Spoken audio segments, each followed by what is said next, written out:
Hey now, Judi Moolten, Grateful Mindset Properties Realty Radio host, broker in charge of Grateful Mindset Properties, buyer coach, and certified sellers expert in Western North Carolina and beyond.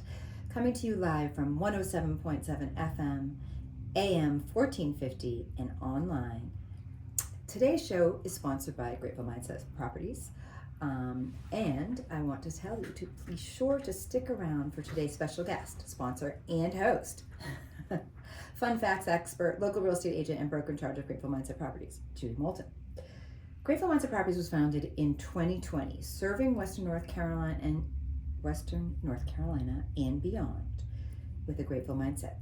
Grateful Mindset Properties, our local real estate experts, has an office in Hendersonville, North Carolina, in historic Lenox Park. We have a far and wide reach. We are hiring agents. We are hiring provisional and non-provisional agents. We work with clients all over the U.S. We get folks moving here from North Carolina or outside, and of course in Hendersonville, Asheville, Brevard, Canton, Waynesville, the whole Asheville metro area. Grateful Mindset Properties directly and proudly supports Hope and Humanity Housing, a community volunteer advocacy program in Western North Carolina. It was created out of a need for people with housing choice vouchers or similar, needing affordable support and housing options. Also, we kindly support Directly Give, or Give Directly, which gives cash directly to individuals and families. It is a global effort to end poverty that collaborates with a wide range of leading independent researchers to measure the impact of cash transfers given directly to people in need. Some fun things of note that are happening in our area coming soon. Somatic Art and Relationships. You can sign up for the workshop on member.artleaguehvl.org. Again, Somatic Art and Relationships. That could be any type of relationship, friends, family, significant others. You can sign up for that Somatic Art and Relationships workshop on member.artleaguehvl.org.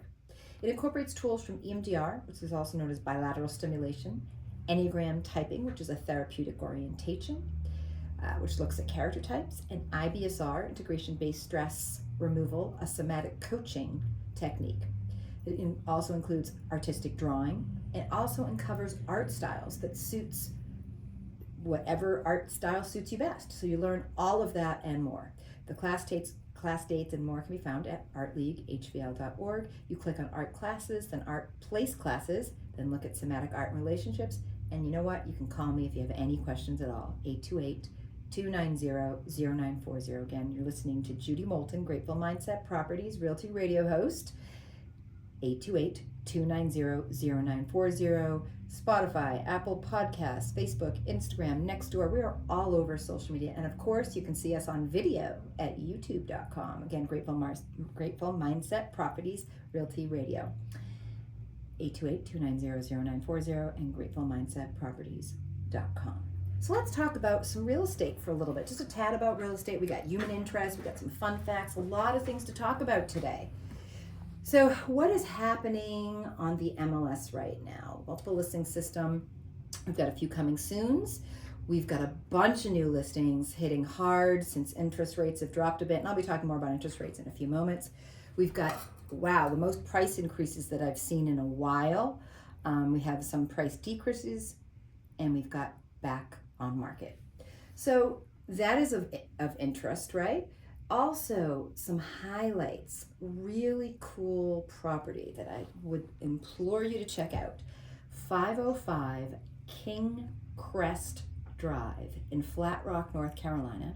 If you go on Zillow.com, you can see the showcase, and it will physically walk you through it. If you're not here in the area, or if you are in the area, you click on the floor plan and it takes you room by room, and you can see what's happening inside the home of 505 King Crest, currently for sale at $699,000 with over an acre of land. It's beautiful, it's private, it's quiet, it's serene. Definitely check it out. It's a 3-bedroom, 2-bath with a 3,000 plus square feet and a lower level, garden level, completely finished basement. Again, that's 505 King Crest. Check it out on Zillow or check it out on gratefulmindsetproperties.com. In addition, we've got a few coming soon. So we're really excited about all the sellers that strongly support what we do and believe in Grateful Mindset Properties, and all the agents and fans and folks and, from general contractors and vendors to admin staff that support Grateful Mindset Properties, and loan officers, and so on. So anyways, because we have such a strong support and following, we get a lot of listings that come our way, as well as many, many buyers. And so make sure you check those out at gratefulmindsetproperties.com. But also, if need be, and you want to know a little bit more about one of our stellar listings, it's a condo rare find in Cummings Cove, which is about 15 minutes, more or less, 10, 12, 15 minutes from downtown Hendersonville, 10 or so minutes from Brevard. We've got supermarkets close by. It's a gated community with golf and restaurant, a garden, and a clubhouse, a fitness center.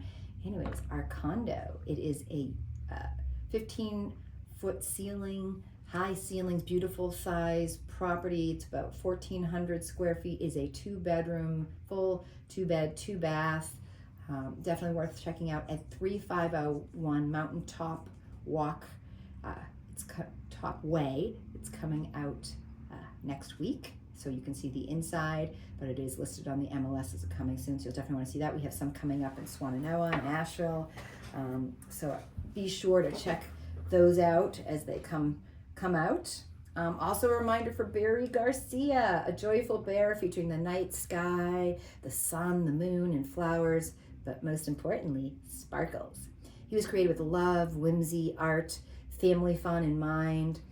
He was done with myself, my admin support, also a local artist. Her name is London, and then also Judi Dempsey out of Lake Lure. So the three of us together conspired to create this beautiful masterpiece that lives on South Main Street near Brandy's restaurant.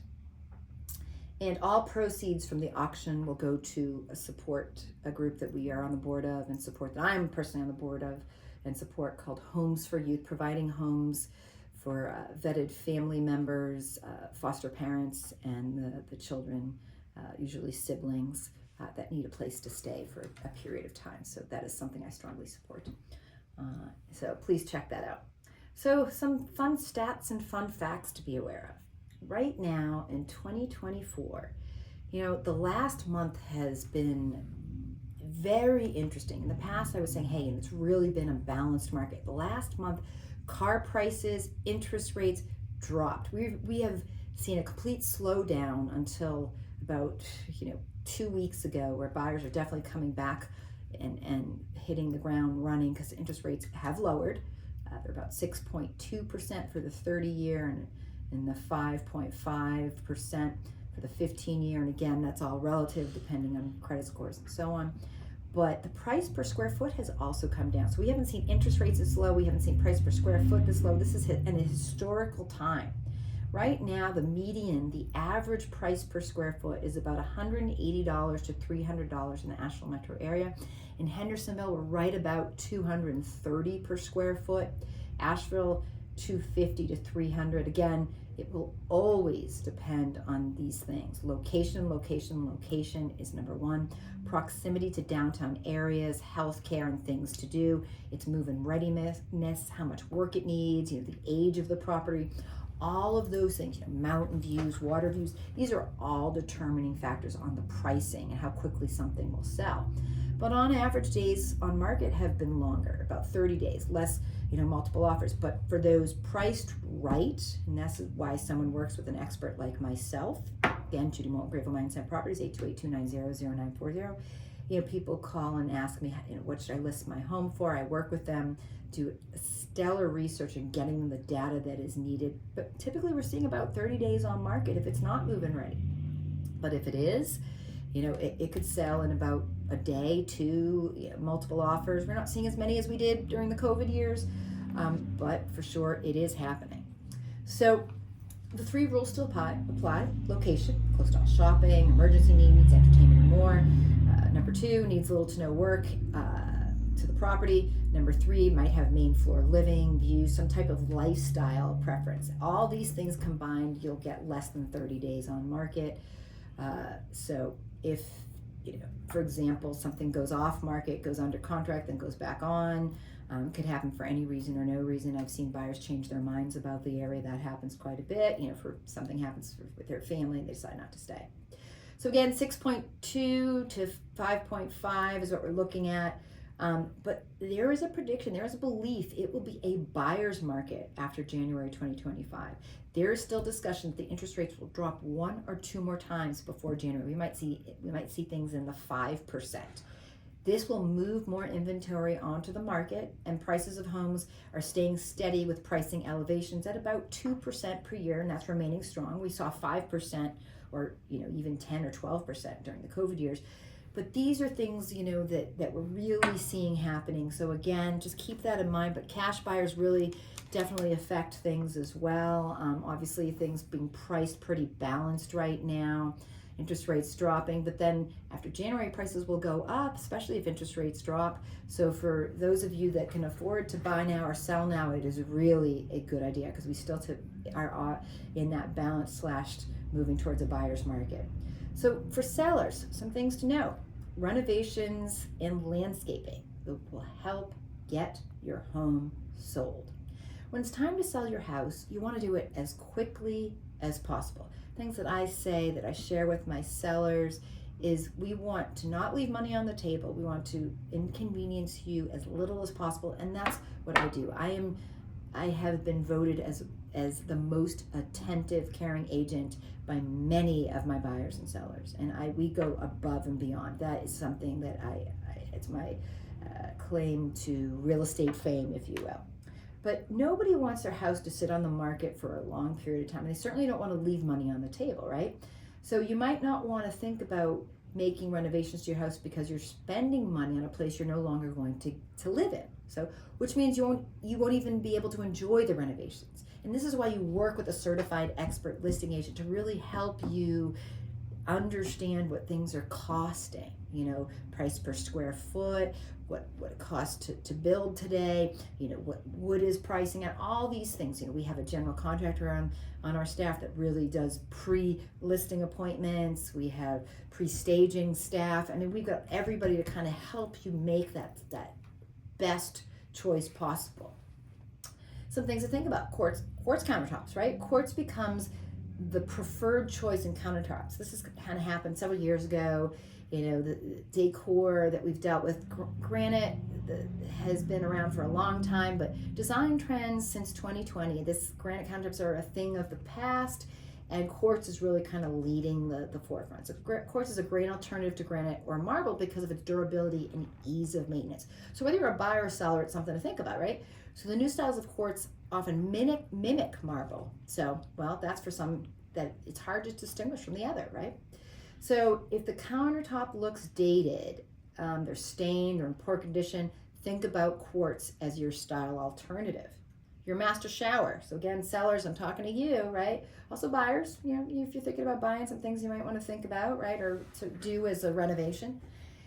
If it's a cave-like shower, or if it's chipped or it's dingy or dirty or corroded at the doors, buyers are going to see that, and it's not going to attract buyers. So make sure that primary suite or that primary shower, that the idea is that the buyers will not have to remodel this critical element. It could be such a turnoff, so they may just turn around and leave. So this is where you work with me, and we kind of decide what that's going to cost and how much money you won't need to get out of the sale. And these are the things we really kind of look at. Paint is another. So if I were talking about quartz countertops, talking about the master shower, primary shower, talking about painting the inside, interior, exterior, this definitely will add value, just freshening it up, removing carpets or steam cleaning those, all these things are important. Color is very important. You want to go with neutral when all possible, inside and out. Don't go with these fancy colors. Don't try to go too dark or too dramatic. Kind of try to stay neutral. Landscaping is something that can increase the value of your home. You don't have to rip out everything and start over, but just some simple, that's where you put your color on the outside. Some curb appeal, because that's the first thing buyers will do, especially if they're driving by neighborhoods and it's coming soon. They are looking to see what is happening.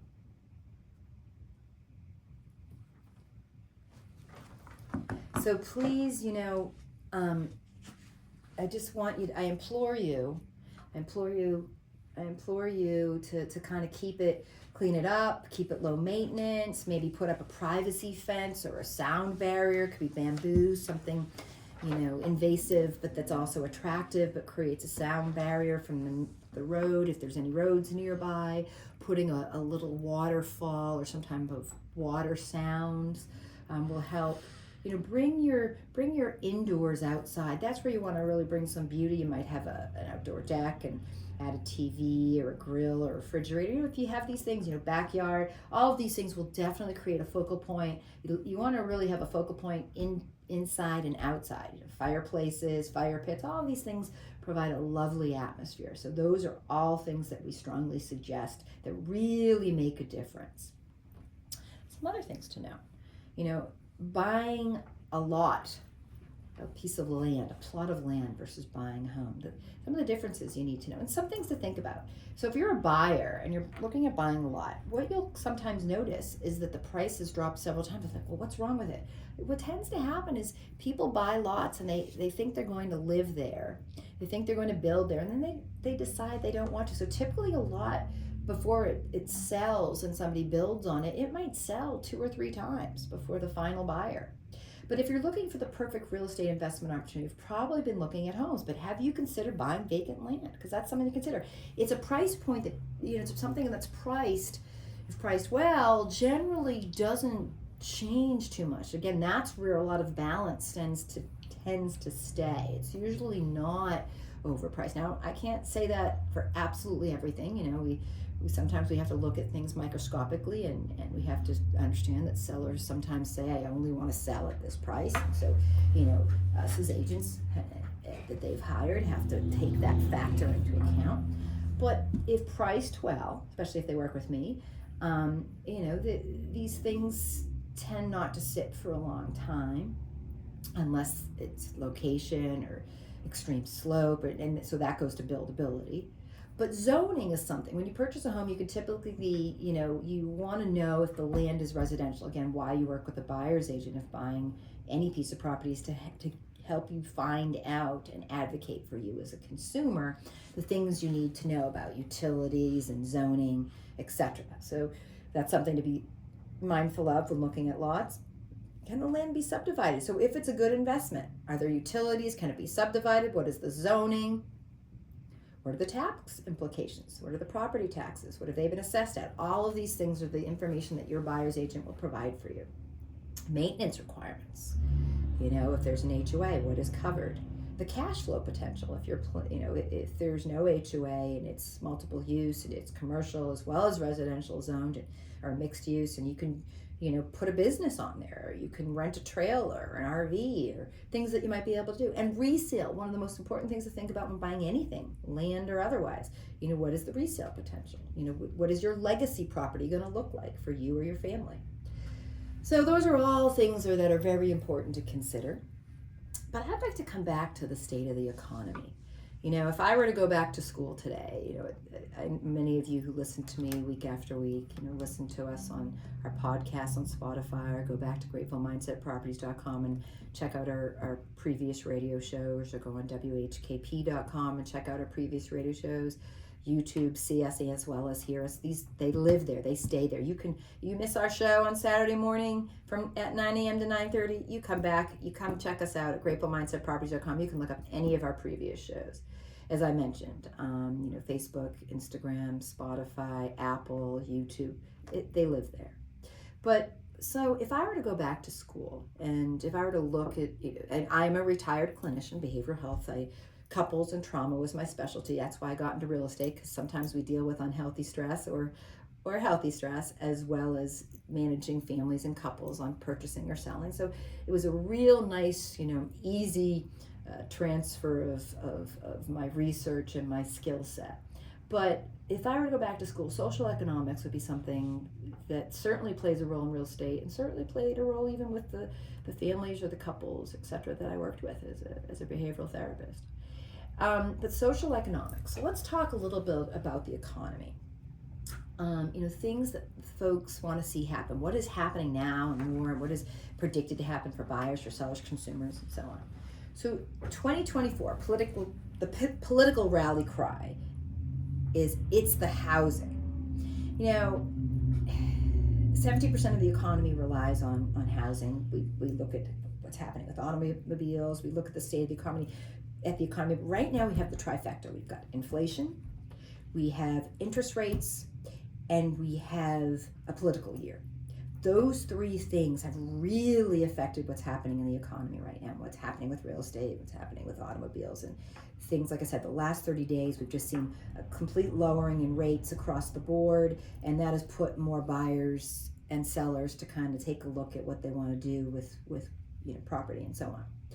So mid-April through mid-October historically has been the busiest months in real estate.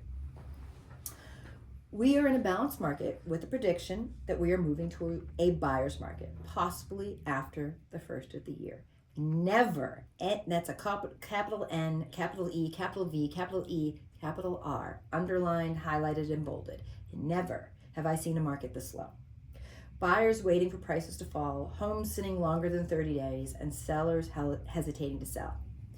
This is some of what we're seeing, not all of what we're seeing. Again, cash buyers still happening, luxury properties, especially for cash buyers, because prices are priced so that they will move. We are seeing more of those selling. But the mid-range, there not being enough inventory, the mid-range price anywhere from the 300s to 400s. First-time buyers not being able to put down a down payment. These are factors. And prices, if prices are high because we're in low inventory, or sellers, will only list at a certain price, that makes it hard for a buyer to enter into the market.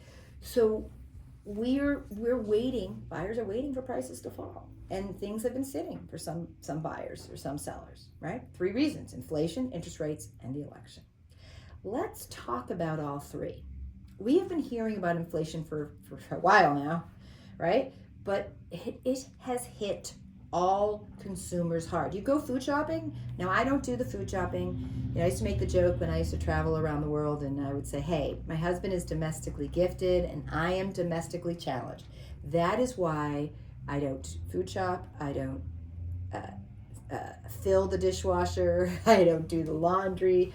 I've got a wonderful, gorgeous husband who does those things for me. But so he's domestically gifted. He's a culinary artist. I am domestically challenged. I would live off tomatoes, grapes, blueberries, almonds, and so on, and water, if I could. And anyways, that being said, many buyers are trying. So many families need cash. They're affected by these reasons. They're looking at buying, but they're seeing multiple offers. They're seeing things that are moving ready. It's a fabulous location. It's a great property. But these buyers and sellers want to see some changes in the market, right? This is what's happening, okay?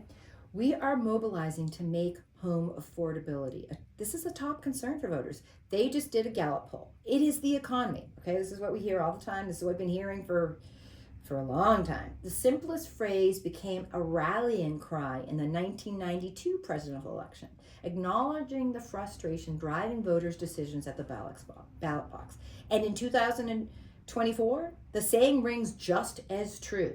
But now the frustration centers on a particular economic segment, one that makes up approximately 1/5 of the overall U.S. economy, the housing market. With buyers unable to pay 3 to 20% down on a home prices hitting a record high earlier this year. A recent Gallup poll and survey, there's no question it's the housing, and Americans want action. With housing supply and affordability sinking to unsustainably low levels, the 2024 presidential nominees, Vice President Kamala Harris for the Democrats and former President Donald Trump for the Republicans, would be wise to make the issue a focal point of their campaigns. As the American Property Owners Alliance reported in June, 68% of Americans believe the federal government should do more to expand affordable housing and rental options, and 58% will consider a candidate's housing plan when voting in the presidential election. Again, trifecta year: inflation, interest rates, the economy / a political year. Both Harris and Trump touched on housing policy at their respective party conventions and have pledged to lower housing costs. Again, we shall see. Floating proposals ranging from down payment assistance to tax incentives to deregulation. Those of you that follow politics, those of you that follow this are probably aware of this, but if you're not and you're listening, this is something to take note of. The candidates sought to clarify their housing position after early surveys showed that more than half of swing state voters were dissatisfied with how politicians were addressing this issue. They want to know what's going to happen with the rental market. They want to know what's going to happen with the housing market. You know, freaking go in the food shop, as I was talking about food shopping, right? You go in the food store, has anybody seen grocery prices? Gas prices? I mean, it's Jesus. I mean, God, it's across the board. Excuse me. So anyways, the National Association of Realtors, they're listening. They're putting housing issues front and center. They're electing realtor party champions at all levels of government to achieve legislative victories to bring home ownership back into the reach of millions of Americans. They want to see a buyer's market come January 1. Again, prediction, interest rates will drop 2 more times and we might be in the 5s before January 1 and at the beginning after. But then what will happen is inventory will get a lot more inventory hit, the market, and prices will climb a little bit. So even though interest rates will lower, keep that in mind, sellers, keep that in mind, buyers, prices will go up come mid-April to mid-October. So of 384 congressional primary contests, 361 candidates supported by the Realtor Political Action Committee, called RPAC, have advanced to the general election. The Opportunity Race Program, which sends targeted political communications to realtors on behalf of the real estate champions, has supported 57 candidates, with 53 winning their primaries. These efforts highlighted candidates in support for the first time of the home buyer programs, tax reforms to increase housing supply, and commitment to fair housing and promotion of community reinvestment tools such as 1031 tax exchanges, which I'm happy to explain to you. So please, folks, again, it will be a wait and see. Please vote your party, not necessarily your candidate. If you don't always like the candidate at hand, remember it's the party that you want to support. You know, think of who you are as a person, whether you're a woman or a man or anywhere in between, you know, and what matters to you. And for me, housing matters. I want to see affordable housing. I support professional standards in real estate. I support my local community and the world at large in terms of creating affordable housing and outreach programs to support that. And I sit on the boards of programs that do that, in addition to Homes for Youth or Homes for Women Vet and many more. Anyways, please give me a call at 828-290-0940. Thank you so much for listening to WHKP 107.7 FM, AM 1452 to Moolten Grateful Mindset Properties, www.gratefulmindsetproperties.com. Thank you so much.